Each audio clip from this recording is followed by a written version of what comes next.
Hi, hello, namaskara. In the previous section, we had seen the concept of force between two current elements. So here we'll be actually calculating it mathematically. We'll be finding out the quantity of force that is experienced by the conductor. To do that, firstly, I'll be taking two conductors 1 and 2, wherein in the conductor 1 the current is flowing in this direction, which is I1.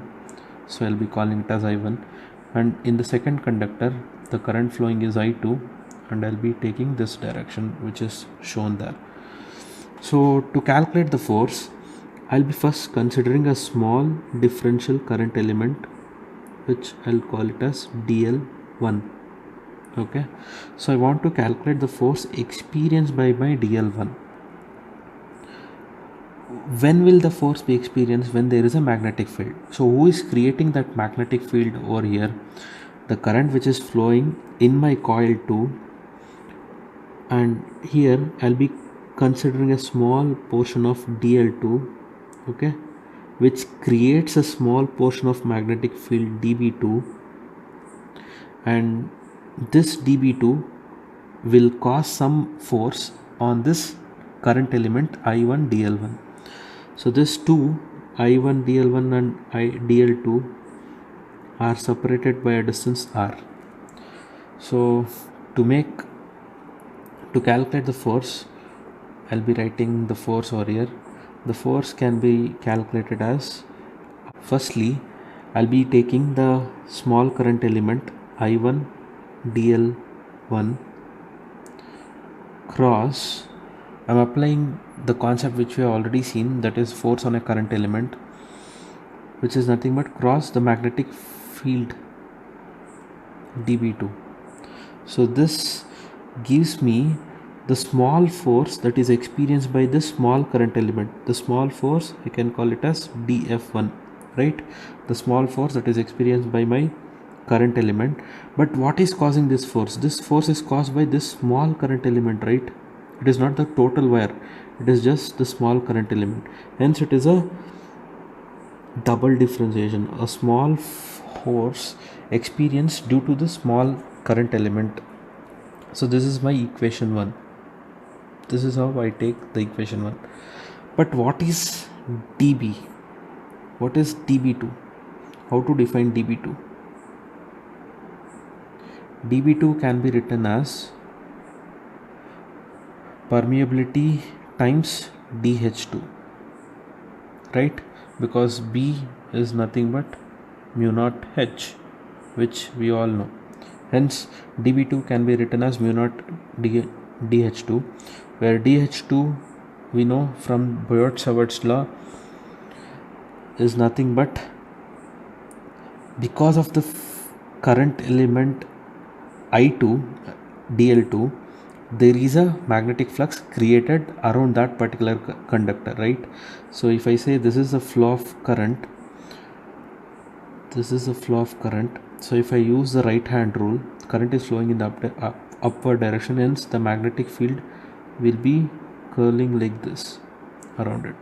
Hence this can be written as, from Biot-Savart's law, I2, it's not I2 current flowing in the second conductor times the small differential element dl2 into AR cap. Here you can think of AR cap as at AR21 divided by 4 pi r square. Again, this is the distance between the second element to the point where I am calculating. So this is my dB2. So substituting this in 1, so I'll be calling this as star. Substitute star in 1.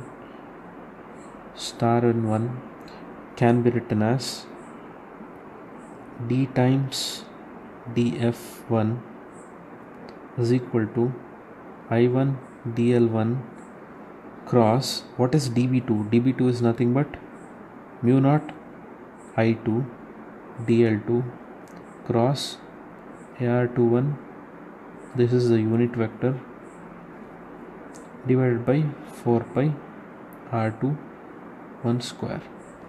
Fine. So to solve this, I want to do a differentiation integration on this equation, so that I'll be getting the final force that is acted upon this whole line.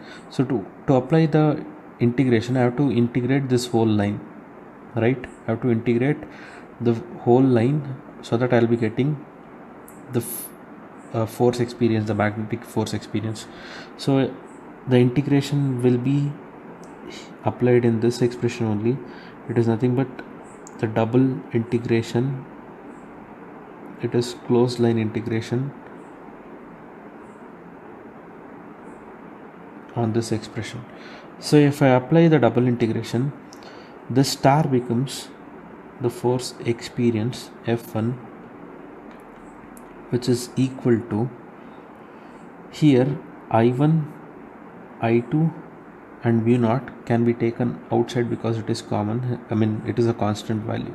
I1, I2, mu naught divided by 4 pi is also a constant, times integral, closed loop integral of dl1 cross dl2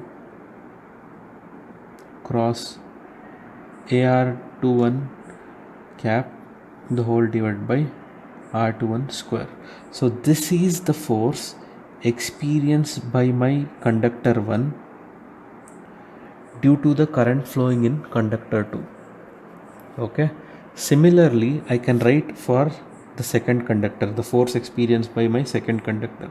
Force experienced by my second conductor F2 can be written as I1 I2 mu naught divided by 4 pi, again the closed line integral. Here it is dl2 cross dl1 cross ar12 cap the whole divided by r12 square. So if you see this expression and if I try to solve this, the force F2 will be equal in magnitude but opposite in direction always. So keep that in mind, this force will be equal in magnitude but opposite in direction. That is the only difference, but the remaining things remain as it is. In general, if I want to simplify it for the whole conductor, the magnitude force can be written as mu naught I1 I2 times the length, if the lengths are same, divided by 2 pi d, where d is the distance between those two conductors. So this is a very generalized form of the formula which we have derived, and this is the actual formula for calculating the force between two conductors. So that's it about it, guys.